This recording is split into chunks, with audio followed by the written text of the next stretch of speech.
Can I take a few minutes and not just be a guest speaker, but can I just speak to you like I would my church today? Is that all right? Can I just be pastor with you today? I just want to encourage you. Here's what I'm here to do. I want you to leave this place with more courage than you came in with. And I really believe that the season we're in requires great courage, and that a lot of people are dealing with discouragement and hopelessness. And so I just want to unpack that a little bit. In John 10:10, the job description of the devil and Jesus are laid out pretty clear. John 10:10, it says the thief comes to steal, kill, and destroy. Jesus came to give life and life more abundantly. So the job description of the devil becomes very clear that he wants to steal, kill, and destroy. He wants to lead you into a life of bondage, where Jesus comes to give you life abundant. And the way that Jesus comes to give you life abundant is he is truth, and he comes to connect you to truth. Because when you're connected to truth, the Bible says that you're free. That freedom and abundance and and that full life is connected to the truth that will set you free. So when you understand the truth about God, when you understand the truth about his nature and his character, when you understand the truth about his forgiveness and his kindness, when you understand the truth about his power, this is where freedom comes from.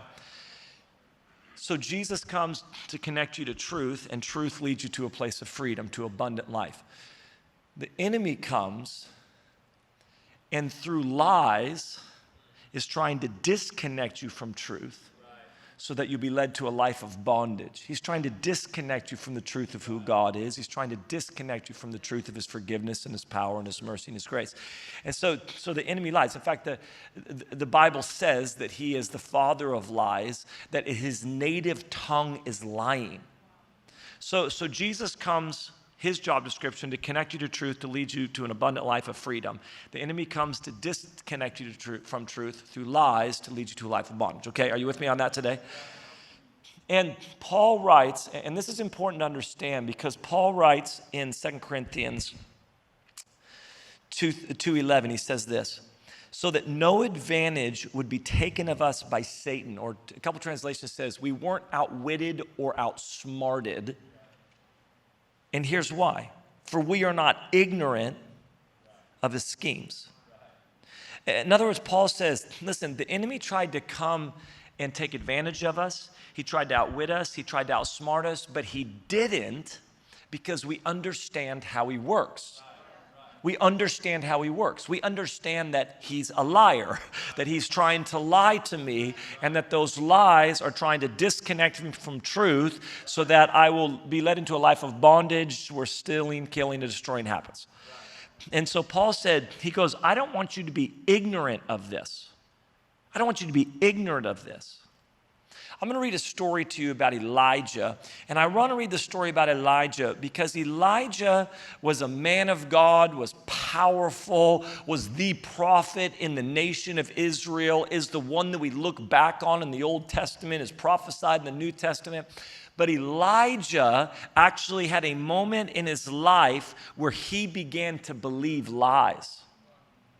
And I'm going to read this. He comes off this incredible victory, but right after this incredible victory, he begins to believe lies. And there's 3 lies he's believing that I think are the 3 lies that we wrestle with today still. The first lie he's believing is that God wasn't with him, that God had abandoned him. This is a lie that many of us wrestle with. Is God with me? Has God abandoned me? Now, I would say this as believers. We don't stop believing in God. Most believers don't become atheists. They don't stop believing in God. They become what I call situational atheists.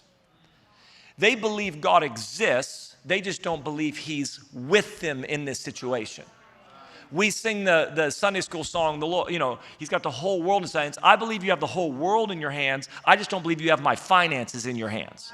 You've got the whole world in your hands. I just don't believe you have my marriage in your hands. You've got the whole world. I just don't believe you have my future. And we begin to approach things not as a full-blown atheist, but as a situational atheist, because we have believed the lie that God has abandoned us, or at best is not for us.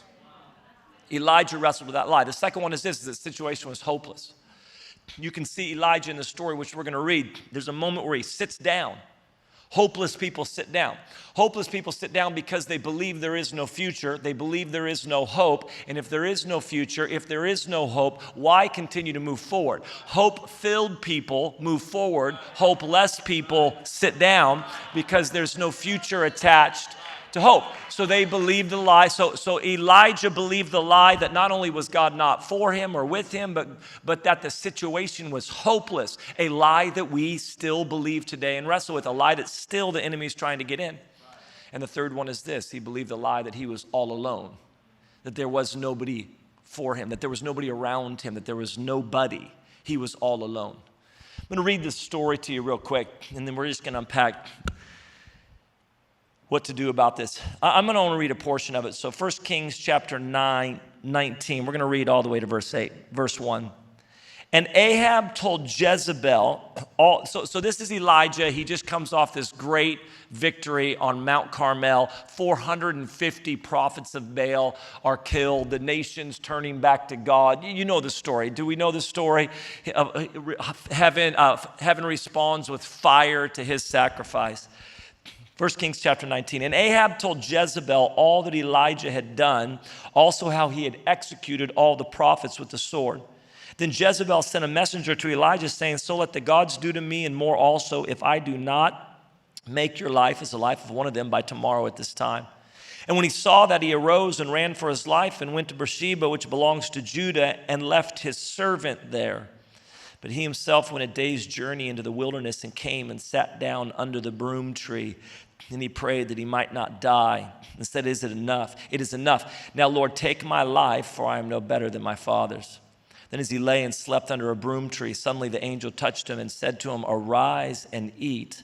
Then he looked, and there by his head was a cake baked on coals and a jar of water. So he ate and drank and lay down again. And the angel of the Lord came back the second time and touched him and said, arise and eat, because the journey is too great for you. So he arose and ate and drank, and went in the strength of that food 40 days and 40 nights as far as Horeb, the mountain of God. If you know the story at all, he goes on to the mountain of God, encounters the presence of God. God speaks to him. God meets with him. And then he gets up and begins to do what God had called him to do. This story fascinates me because Elijah is the man of God. Elijah is the man. This is the prophet.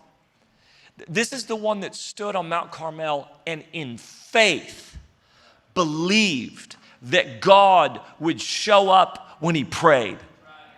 This was somebody who was secure in who God, that stood in front of an entire nation and saw one of the most incredible victories recorded in all of Scripture is the story of Elijah on Mount Carmel against the prophets of Baal and Jezebel and Ahab. How does a man who has such an incredible victory, who believes God in such a profound way, go from that victory to the moment after believing lies? How does that happen? This is what I believe, because if you know the story, Christina mentioned it yesterday, is that Elijah had prophesied a drought, and it came. And for three years or so, there was a famine in the land because of the drought that was prophesied by Elijah. So the entire nation was blaming Elijah for their problems. Ahab was trying to kill him, so for 3 years he's on the run. So he's on the run for 3 years. He's having to get food from widows. The whole nation has a problem with him. He finally gets to a point of victory, but here's what I believe. He was worn out. After 3 years of running, after 3 years of all the pressure of the nation hating him, after 3 years of somebody trying to kill him, after 3 years of having to get food from widows, he has victory, and I believe that he was worn down. And when we are worn down, we drop our guard. When we are, and this is very important to understand, when we are worn down, we drop our guard. So much like a boxer, if you're even just a casual viewer of boxing, you would understand that a boxer has to keep his guard up. and that you'll even see them kind of touch their head periodically, because they're trying to keep the habit and the discipline of keeping their guard up. Because if they drop their guard, even for a moment, they begin to expose the most vulnerable area of their body, their head, and they give access to the opponent. So they have to keep their guard up. I believe that Elijah was worn down and he dropped his guard. The Bible actually tells us as believers that the top priority for our life is to guard our heart. Top priority. Top priority. Listen to this. In fact, listen to Proverbs 4:23 out of the NIV. It says this: above all else, that means this: whatever priorities you have, above that. Above all else, guard your heart. For everything you do flows from it. It's amazing to me how many believers are not aware when they drop their guard, or not aware that their top priority is to keep their guard up, especially when there's pressure. If you watch any movies like World War II movies or any of these things, you'll come across like those scenes where a soldier's been shot and somebody's yelling for a medic. So these medics are called combat medics, and they're actually trained in something called tactical combat casualty care. So combat medics are trained in tactical combat casualty care. There's actually 3 phases that they're trained in. Phase 1, which I'm going to read to you about, is called care under fire. It's when bullets are flying, you have limited resources. The second one is where maybe bullets aren't flying, but you still have limited resources. The third one is you're not at a hospital, but you have more resources. Listen to what care under fire is that these guys are trained in. Care under fire is care rendered at the scene of the injury while both the medic and the casualty are under hostile fire. Available medical equipment is limited to that carried by each operator and the medic. This stage focuses on a quick assessment and placing a tourniquet on any major bleed. The training focuses on major hemorrhaging and airway complications such as tension, pneumothorax. The point is this, is that a combat medic has to be able to assess quickly what's the top priority. They're trained because if they come and Andrew's down, if Andrew's injured in battle and a combat medic comes and sees that his shoulder is dislocated and is spending time on his shoulder while he's bleeding out, like his shoulder doesn't matter in that moment. Bleeding out matters in that moment. If I'm working on his broken ankle and he can't breathe, his broken ankle doesn't matter. And so combat medics, when bullets are flying all around them, have to be able to assess quickly what matters in this moment. Like what matters? Because your ankle doesn't matter in this moment. We'll deal with your ankle later. What matters is can you breathe and are you bleeding out? And I have to be able to assess this quickly. It is amazing to me how many believers, when they are under fire, don't know how to assess quickly. Top priority, above all else, guard your heart. The enemy is actually looking for access, and he's looking for access to lie to you. It's amazing how many people will believe truth one day, be worn down, drop their guard, and believe a lie the next day. There are people, and listen, you go back through it, marriages have ended, people have left churches, people have left their faith because in times of being worn down, they dropped their guard. And when they dropped their guard, the enemy slipped in a lie. I was looking for that access. And now all of a sudden, bitterness and offense and deception, and it's all in seasons when my marriage is under fire. Man, we're struggling right now. We're not doing well. Guard your heart. I'm struggling right now with church or this or people or what's going on in the nation, all this type of stuff. And I have to go, my top priority in this moment, I'll deal with other things later. Top priority in this moment is I have to keep my guard up. And I have to recognize that when I get worn down, like Elijah, I begin to drop my guard. And listen, life wears us down. You don't even have to be in sin to get worn down, right? There's a handful of reasons why we get worn down. sometimes it's what I call a cat in the U-Haul season. Can I tell you that when I, just take time, I won't begin the whole thing, but I married a woman who loves pets. And I didn't grow up with pets in my home. My home was orderly and structured. And then I married a whole ball of chaos. And so we're married 6 months. No, 3 months. And I'm married 3 months, just married this woman. She's, it's awesome. We're 21 years old. And she had, at her house that she used to live in with her parents, she had a cat. They live on 10 acres. But when she moved to college where I met her, they kind of just let the cat roam wild. And so we would come home to visit her family, and this cat named Sal, short for salami, randomly, would come out of the woods. This white cat come out of the woods, just mangy and nasty. And then he would hang out with us for a few days because CJ was home, and then he'd go back in the wild. So we finally were about 3 months married. We come home. I brought a U-Haul because we're going to bring some of her stuff back to our apartment. And Sal comes out. And she said, "Benny, I can't do it. We have to take Sal. We have to take Sal home. I cannot leave him here." I said, "We have an apartment. I can't." She goes, "You got to figure it out." And I was enjoying the fruits of marriage 3 months in, so I was going to figure it out. You know what I'm saying? Like, whatever I got to do, I'm gonna figure it out. So, was that bad? All right, but look at all the kids. So I'm like, "I'll do whatever you want, baby. I'm in love with you." So I get my parents to take this cat, and so I call my dad. He says, "Sure, we'll hold on to it till you get a house." So I get Sal, and I'm in the U-Haul, and we're gonna drive 3 hours to Redding, where I'm from. And Sal, I'm on the property driving off, and Sal is like front paws on the passenger window, draped across me, feet here, screaming. Like it wasn't even a meow, it was like some scream.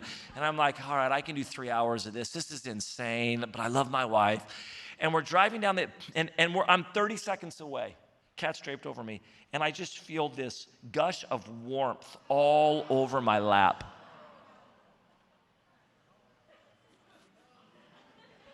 And I'm like, this cat just peed all over me. So we pull over to Granny's house, which is at the bottom of the hill, and I'm like trying to just get as much as I can off me. And Granny says, "Hey, I've got this old cardboard box you can stick him in." So we like shove Sal into this old cardboard box, set it next to me, and I got 3 hours. I've got pee all over me. We're driving home. I'm about 5 minutes down the freeway, and I smell maybe the worst stench I'd ever smelled because this cat diarrheaed in the box and was just thrashing around. And like, I don't even like, 3 years of living and eating in the wilderness all came out in this moment. And I'm like dry heaving, trying to like drive home 3 hours. And hey, have you ever had just a cat in the U-Haul season? Where, people are coming up and they're like, "Hey, what's going on in life?" I don't know, it's just a cat in the U-Haul season. Like, there's just a lot going on right now. And have you had those? Like sometimes we just get worn down because, I don't know, there's just a lot coming at me right now. Like there's just a lot and I'm overwhelmed. Sometimes it's just that. Sometimes we get worn down because seasons last longer than we think they should. Sometimes it's like I'm prepared for the first 3 rounds. Wait, is there a 4th round? Hold on, is there a 5th round?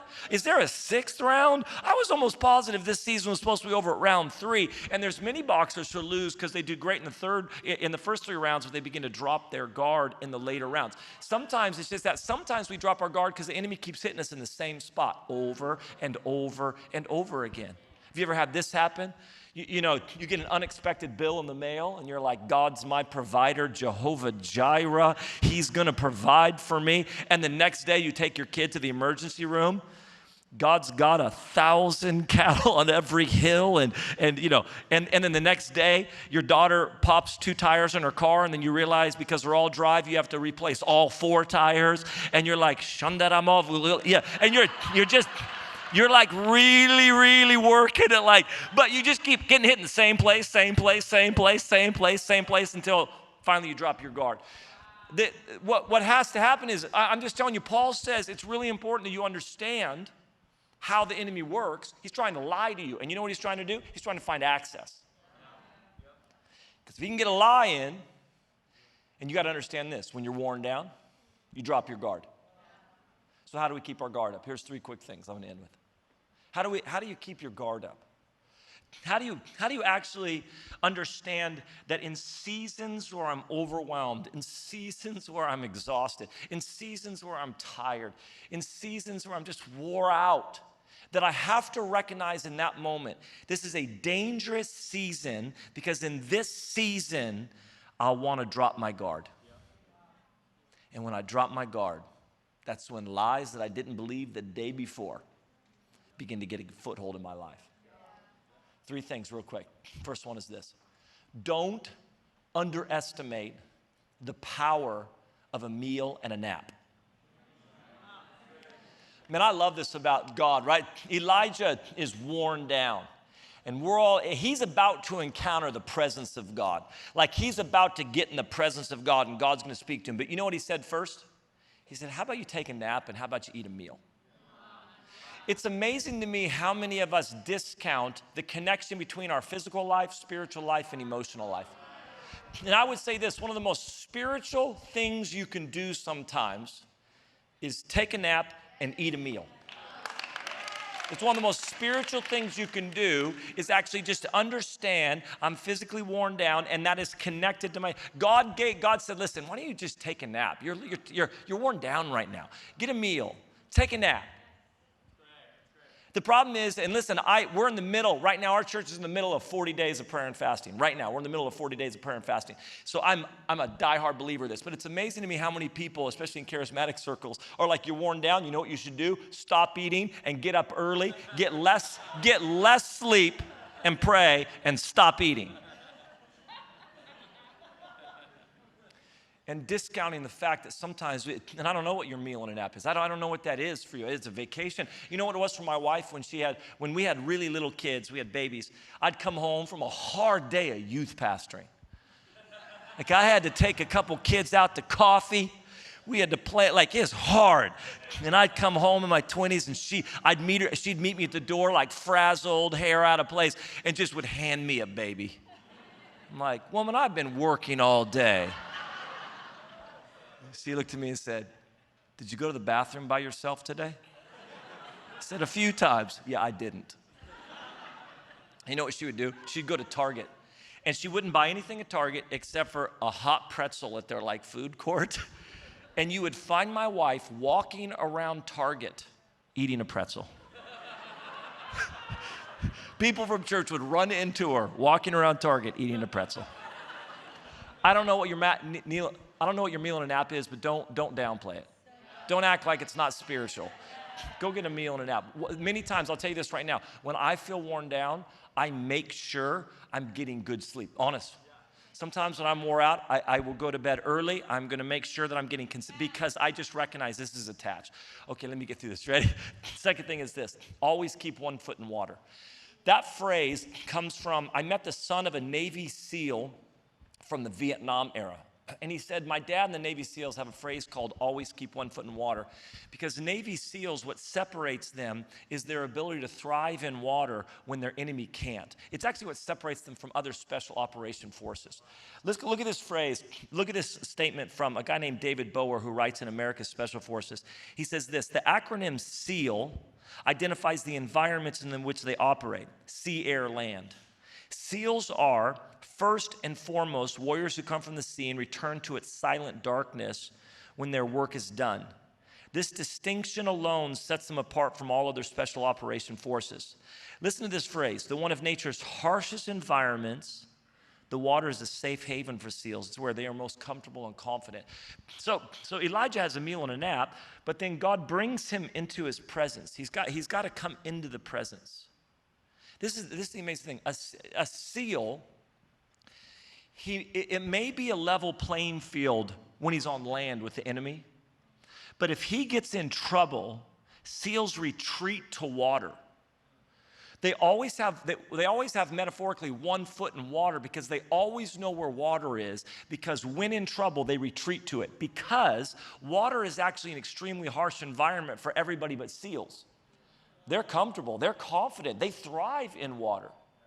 We have to be a people that know how to retreat to the presence, which is available to us at all times. I can be sitting in my car in a parking lot and turn my attention. Because in the presence of God, listen, I may be under fire here. I may be hopeless here. I may feel powerless here. I may be in bondage here. When I get into the presence, there are things in the presence that dies, and there are things in the presence that thrive. So all of a sudden, hopelessness in his presence begins to die, and hope begins to grow. Powerlessness begins to die. Power begins to grow. Lies that I was believing there, all of a sudden I begin to believe truth. So we have to be a people that retreat to his presence. It's like, listen, Sunday morning worship, it's not just a ritual that we do. It's not just a hoop that we drum.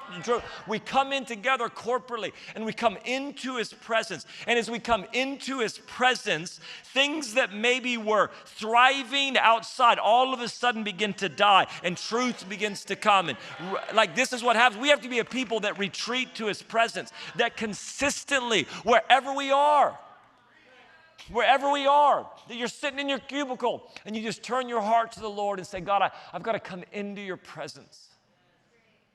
I need hopelessness to die. I need hope to grow. I'm powerless and I feel overwhelmed, and you've got to retreat to his presence. But here's the last thing. Who you show up with matters. This is the amazing thing about the story of Elijah. Elijah literally leaves his servant behind to walk a day's journey to complain to God about how alone he is. Do you want to know why? Pity parties are parties of one. You don't get to have people, you can't have a pity party. So you have to leave people behind to move forward. This is the crazy thing. The lie he believed that was nobody was with him, and God deals him with on this thing. God deals with him because, what are you talking about? There's thousands more. You're not all alone. You're not by yourself. But who you show up with matters. It's amazing to me that so many times people are believing lies, discouraged, hopeless. In fact, can I just say this real quick? Discouragement and hopelessness, anytime you're discouraged, anytime you're hopeless, it's connected to a lie. You're believing a lie.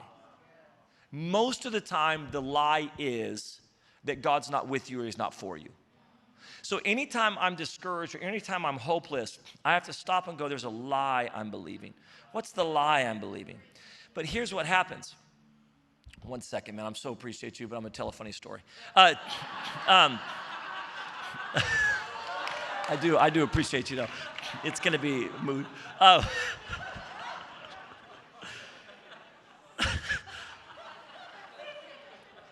And here's what begins to happen.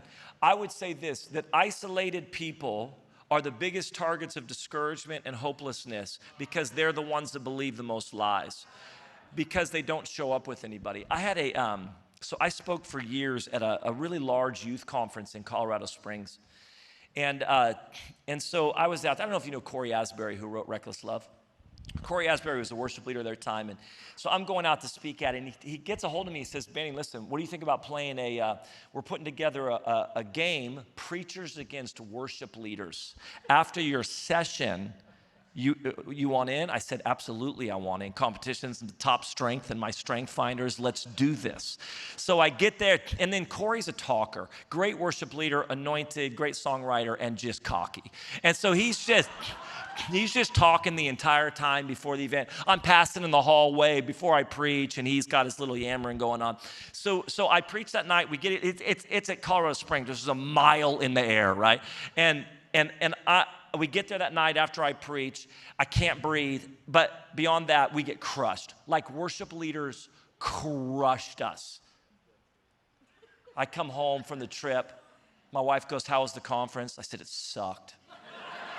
It's horrible. She goes, oh, God didn't do anything? I don't know what God did. We just lost all our games. I don't even know what happened at the conference. So a month later, they call me and say, Banning, will you come speak again next year? I said, yeah. Corey texts me. Preachers, worship leaders, round 2. I said, absolutely. I immediately got on the phone and called a friend. He was the point guard for Cal, Berkeley. I said, Brandon, what you doing, man? He said, I was hanging out. I said, man, I've been thinking about you recently and just wanted to connect. And I said, man, you know what, Brandon, I'd love for you to go on a ministry trip sometime with me. He said, I would love that. I said, I'm going to Colorado Springs this summer. God's doing good stuff in Colorado Springs among young people. He's moving in a generation. You want to come? He said, I'd love that. I said, maybe bring your shoes just in case. And so I show up to Colorado Springs with my armor bearer, ministry assistant, Brandon. I get up that night. I don't even know what I preached. It was 5 minutes. I'm like, God loves you. Read your Bible. Share your faith. Go to Christian Club. And I'm there for the basketball game. We get there at the night. I got Brandon, and we crushed him. I mean, just crushed him. I'm not even sure I took a shot the entire night. I was like, hey, Brandon, you should shoot a three. Hey, Brandon, you should go to the hole. Hey, Brandon, you should do whatever. You can start playing now. But listen, who you show up with matters. Listen, I'm not an idiot. I may get crushed once, but why would I show up again on my own when I have friends? Why would I show up? I just got whooped. I just got beaten. But why would I show up on my own again when I have friends who are ballers? When I have friends who can play? I'm always so surprised at people who just keep showing up on their own and just keep getting whooped and keep getting defeated and keep believing lies and keep being discouraged and keep being hopeless. And I'm like, listen, you're not alone. You're not alone. There are people, and it's like, well, people are like, I haven't gone to church forever, and I don't go to my small group at all, and I don't do this, and then I'm over here just like, God, I'm all alone. Like, listen, we have a choice. One of the main ways that you keep your guard up is community. I'm going to have people in my life. It's amazing to me how many times for me, I might be believing a lie, and it's the voice of others in my life that begin to speak truth, that begin to speak courage, that begin to speak hope, that begin to come. You got to eat a meal in a listen, take a meal. Take a meal. Eat a meal, take a nap. Eat a meal, take a nap. It's spiritual. Trust me on this. I'm giving you permission. Get into his presence. Like, take time just to stop and say, Lord, I need your presence to come.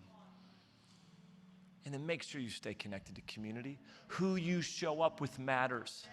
If you're getting beat up in your marriage, bring people into your marriage.